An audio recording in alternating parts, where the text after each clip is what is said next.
আরো একবার শাপলা চত্বর আসার তৌফিক দিয়েছেন। এই শাপলা বাংলাদেশকে ইমান এবং কুফরের মেরুকরণে বিভক্ত করে ফেলেছে। এই শাপলা বাংলাদেশকে তাওহীদ এবং শিরকের মেরুকরণে বিভক্ত করে ফেলেছে। গত জুমার দিন আমরা এখানে ছিলাম। আমরা যে দাবি উত্থাপন করেছি সেটা আমাদের প্রশাসন সরকার খুব ভালো করেই জানেন, কিন্তু বিগত 7 দিনে আমরা এর বিরুদ্ধে কোন রকম ব্যবস্থা গ্রহণ করতে দেখি নাই।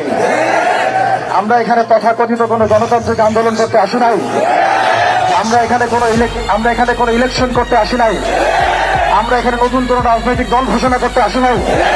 আমরা এখানে কোনো রাজনৈতিক দলের নেতৃত্ব করতে আসি নাই। আমরা যারা এখানে হাজির হয়েছি একমাত্র আল্লাহ এবং তার রাসূলের মহব্বতে হাজির হয়েছি। আমরা যারা এখানে হাজির হয়েছি শুধুমাত্র এক আল্লাহ এবং তার রাসূলের প্রেমে হাজির হয়েছি। আমরা বাংলাদেশের মধ্যে খেয়াল করে দেখছি, অভ্যুত্থান হচ্ছে, সংবিধান সংস্কার হচ্ছে, নতুন রাজনৈতিক দল গঠন হচ্ছে, ইন্টারনাল অনেক মিটিং হচ্ছে, অনেক মিছিল হচ্ছে, পলিসি মিটিং হচ্ছে, এবং আমরা দেখছি নির্বাচনের প্রস্তুতি চলছে। 16 কোটি মুসলিম জনতার এই বাংলার মাটিতে শাপলা রাসূলের বিচারের কোনো ব্যবস্থা গ্রহণ করা হচ্ছে না। তার মানে কি আমরা ধরে নিব যে শাপলা রাসূল এই ইস্যুটি এবং মুরতাদ এই ইস্যুটি, ব্লাসফেমির এই ইস্যুটি আপনাদের কাছে রাজনীতি, অর্থনীতি, সংস্কৃতি চাইতে গৌণ বিষয়? আমরা কি এটা ধরে নিব?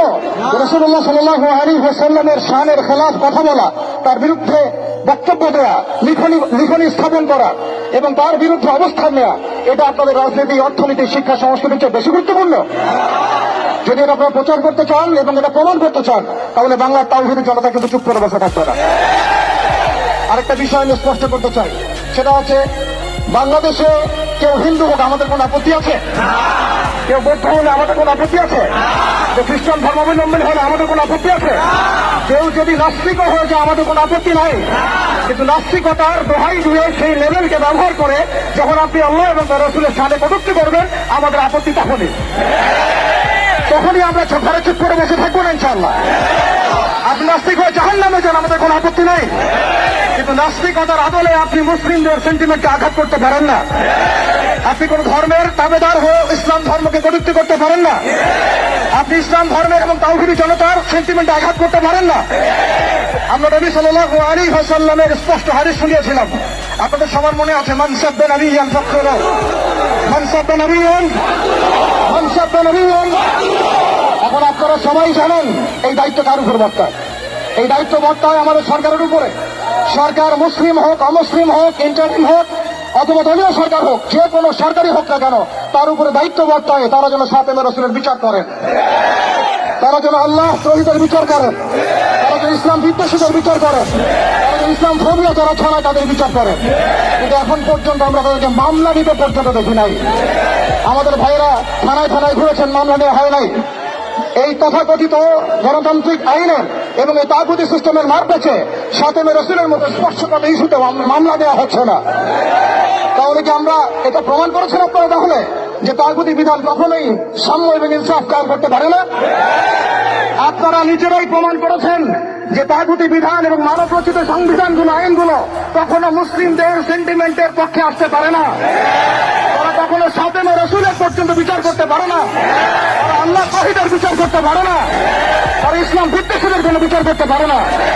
আপনারা পারেন শুধু দুটো কাজ করতে, এক পশ্চিমাদের তাবেদারি করতে এবং দুই ভারতীয়দের তাবেদারি করতে এবং তাদের অভ্যন্তরীণ দালালদের তাবেদারি করতে। অতএব আমরা আবারও সতর্ক করতে চাই, এই সুস্পষ্ট হাদিসের উপরে আপনারা আমল করুন, অন্যথায় তাওহীদি জনতা শরিয়া আইন বাস্তবায়ন করার প্রক্রিয়ার দিকে হাঁটবে ইনশাআল্লাহ। ইয়া খিলাফ ইয়া শাহাদাত, হয় খিলাফত না হয় শাহাদাত, খিলাফত না হয় শাহাদাত। সম্মানিত তাওহীদি জনতা, আমি অল্প কথা শেষ করবো। আমরা এই তাগুতি সিস্টেমের কাছে কোন রকমের আবদার করতে এখন আসি নাই। আমরা তাগুতি সিস্টেমের কাছে আবদার করতে আসি নাই, বরং আমরা অধিকার পেশ করতে এসেছি। এটা আমাদের কোনো দাবি না, বরং মৌলিক অধিকার। আমরা আপনাদের কাছে দাবি নামা পেশ করতে আসি নাই, আমরা আমাদের মৌলিক অধিকার পেশ করতে এসেছি। আমরা এখানে বিগত জুমায় রাখাল রাহা এবং তার দর্শকদের ব্যাপারে ব্যবস্থা নেওয়ার জন্য এখানে এসেছিলাম, এই দাবি উত্থাপন করার জন্য এসেছিলাম, কিন্তু আমরা আর কোনো বাস্তব প্রতিফলন দেখি নাই। আজকে আমরা আরো বড় পরিসরে দাবি নামা পেশ করবো, বরং এটা আমাদের অধিকার। সেটা হচ্ছে শুধু রাখাল রাহা নয়, বরং যত প্রকার শাপলা রাসূল আছে, যত প্রকার আল্লাহ দ্রোহী আছে, ইসলাম বিদ্বেষী আছে, প্রশাসনের মধ্যে হোক, আমলাতন্ত্রের মধ্যে হোক, এমপি মন্ত্রীর মধ্যে হোক, জনগণের মধ্যে হোক, ব্লগারদের মধ্যে হোক, যে কোনো শ্রেণী পেশার মধ্যে হোক না কেন, তাদের সবার বিচার বাংলার মাটিতে করতে হবে। এখানে আমরা শুধু একজন রাখাল রাহার বিপক্ষে কথা বলতে আসি নাই। আমরা রাখাল রাহার যত রকম দোষর আছে, তাবেদর আছে, সবার বিরুদ্ধে আমাদের অবস্থান স্পষ্ট করতে এসেছে। দ্বিতীয় কথা হচ্ছে, এই সিস্টেম প্রণয়ন করতে হবে এমন ভাবে যাতে আন্তর্জাতিক বিচার ব্যবস্থাকে পর্যালোচনা করে এমন একটা ব্লাসফেমি আইন বাংলাদেশে প্রণয়ন করা হয়, যাতে এই বিষয়গুলোর বিচার তো হয়, ইন ফিউচার ভবিষ্যতে বাংলাদেশের মাটিতে কেউ আল্লাহ এবং তার রাসূলকে কটূক্তি করার সাহস না পায়। এমন একটা আইন আমরা প্রণয়ন করতে চাই আপনাদের মাধ্যমে, এবং এমন একটা আইন প্রণয়নের দাবি করতে চাই আপনাদের কাছে, যে আইনের মধ্য দিয়ে আগামীর বাংলাদেশে কোন প্রজন্ম গড়ে উঠবে না যারা আল্লাহ এবং তার রাসূলকে গালিগালাজ করে।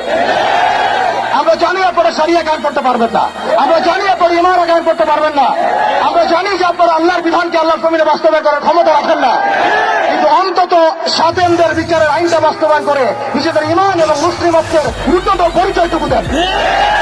নিজেদের ইমান এবং মুসলিমত্বের ন্যূনতম পরিচয়টুকু আপনারা প্রদান করেন। প্রিয় তাওহীদি জনতা, আমরা শেষ কথা বলছি এটাই, যে আমাদের সরকার এদের বিরুদ্ধে আমাদের অবস্থান নয়, আমাদের প্রশাসন তাদের বিরুদ্ধে আমাদের অবস্থান নয়, আমাদের জনগণ তাদের বিরুদ্ধে আমাদের অবস্থান নয়। আমরা আজকে চাইলে এখানে কোটি মানুষের সমাবেশ করতে পারতাম। আমরা ওয়ার্ল্ড অ্যাফেয়ার্স বুঝি, আমরা জিও পলিটিক্স বুঝি, আমরা দেশের অভ্যন্তরীণ বিশৃঙ্খলাগুলো বুঝি, কিন্তু আমরা সাথে রাসূলের ইস্যুতে কেউ চুপ থাকবো না ইনশাআল্লাহ। যতদিন পর্যন্ত আপনারা এটা বাস্তবায়ন করবেন না, ততদিন পর্যন্ত বাংলা তাওহীদি জনতা ঘরে কখনোই চুপ করে বসে থাকবে না। অতএব আমরা সরকারকে অনুরোধ করতে চাই, আমাদের নবী আপনার নবী, আমাদের আল্লাহ আপনার আল্লাহ। প্রশাসনকে বলতে চাই, আমাদের নবী আপনার নবী, আমাদের আল্লাহ আপনার আল্লাহ। আমরা জনগণকে বলতে চাই, আমাদের আল্লাহ আপনার আল্লাহ, আমাদের নবী আপনার নবী। এটা কোনো সাম্প্রদায়িক আন্দোলন নয়, এটা কোনো সাম্প্রদায়িক আন্দোলন নয়, এটা একটা জাতীয় আন্দোলন, এটা একটা জাতীয় আন্দোলন। মান সাব্বা নবিয়্যান ফাকতুলুহু, মান সাব্বা নবিয়্যান, মান সাব্বা নবিয়্যান। ওয়া আখিরু দাওয়ানা আনিল হামদুলিল্লাহি রাব্বিল আলামিন। আসসালামু আলাইকুম ওয়া রাহমাতুল্লাহি ওয়া বারাকাতুহু।